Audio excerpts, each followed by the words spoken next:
Hey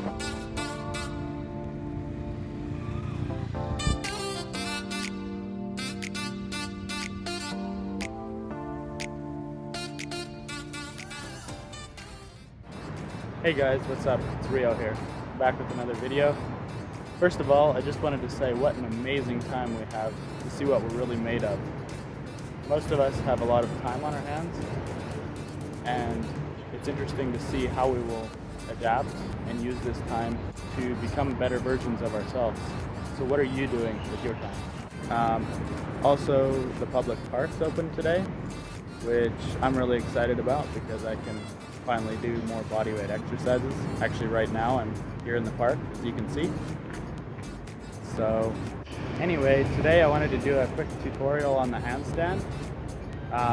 Paired with that, I also want to challenge myself and see how long of a handstand I can hold in place.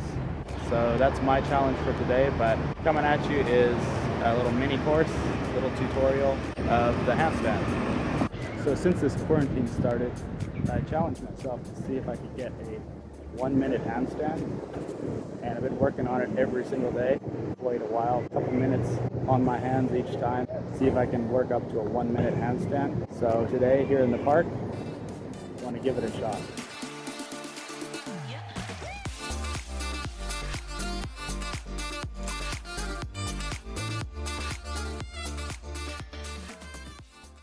So as you can see, I wasn't able to get a 60-second handstand, but not too far from it. Next time maybe.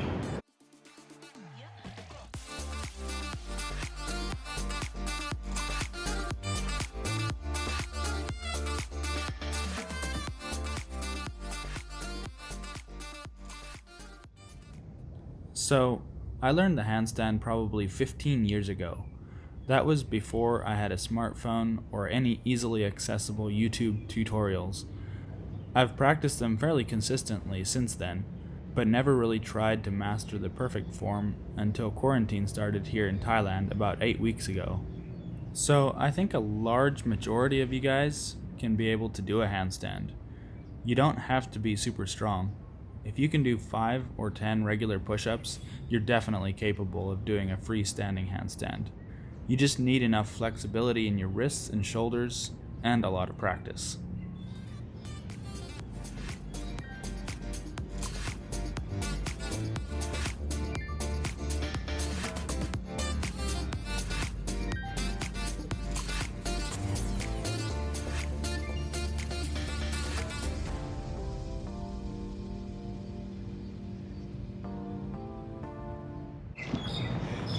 Holy crap. So being up in a handstand really works those wrists, like man, they're pumped out, it's crazy. Good challenge though. So I just looked at the footage and looks like I was on my hands for exactly 1 minute.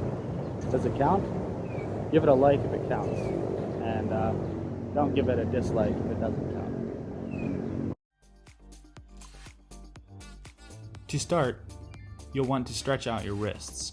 Now, I learned without a wall, as I mentioned before, but I had a good level of strength, so it was fairly easy to walk on my hands to help me stay balanced, which may be a struggle for some people. I also fell a ton, to be honest. Cracked my head more times than I care to admit. So I definitely recommend finding a wall, and once your wrists are stretched out, kick up onto the wall with your back to the wall. Now, you'll want to place your hands about 18 inches away from the wall and shoulder width apart. A lot of people have trouble kicking up properly into a handstand. If you don't kick up hard enough, you won't get anywhere, and especially if you aren't strong enough, the movement from kicking partway up will make your body move forward and can make your arms buckle and crash onto your face. So starting with a wall will help you learn how hard to kick up and how proper body alignment feels. So to kick up, bend down, place your hands on the ground, and using that momentum in one smooth motion, kick up onto the wall with one leg, letting the other leg follow. I can't stress it enough that your fingertips really are so important with balancing in a handstand. Point your fingers forward and spread the fingers wide. Think about it like you're trying to dig your fingers into the floor or ground. Press and release as needed to maintain your balance. If your hips are locked in directly over your shoulders and wrists, whether you bend your legs at the knee or not, it will then rely on how well you can listen to your body and adjust the pressure with your fingertips. If you start falling back to your feet, if you have the strength built up, you can slightly unlock your arms at the elbow and it will help you bring your body back to center. If you start falling over forwards, simply press firmly with your fingertips. Alternatively, you can take a step forward with your hands to rebalance as well. When you kick up into a handstand, and while holding the handstand, focus your attention on the ground between your hands. Another important thing to do, and one I don't hear people talking about, is to engage your lats, the back muscles under your armpits that give you that V-taper. I find when I actively started to do this, it helped me noticeably and helps a lot to pull your body into vertical alignment.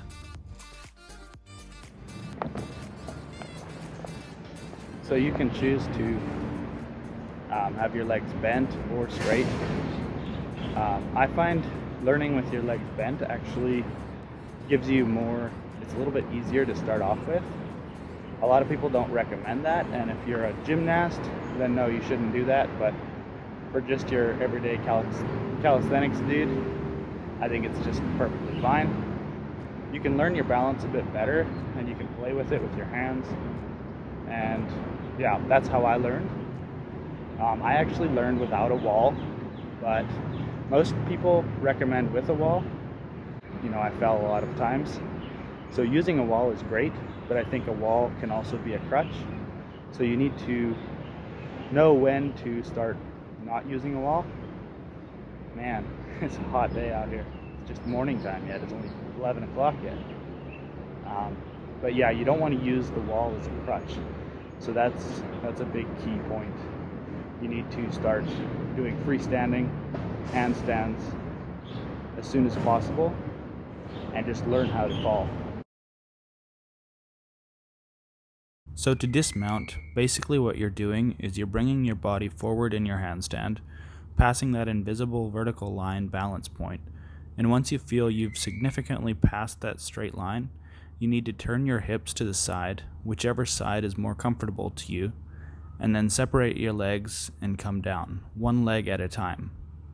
Alternatively, you can just come straight back to your feet, also one leg at a time.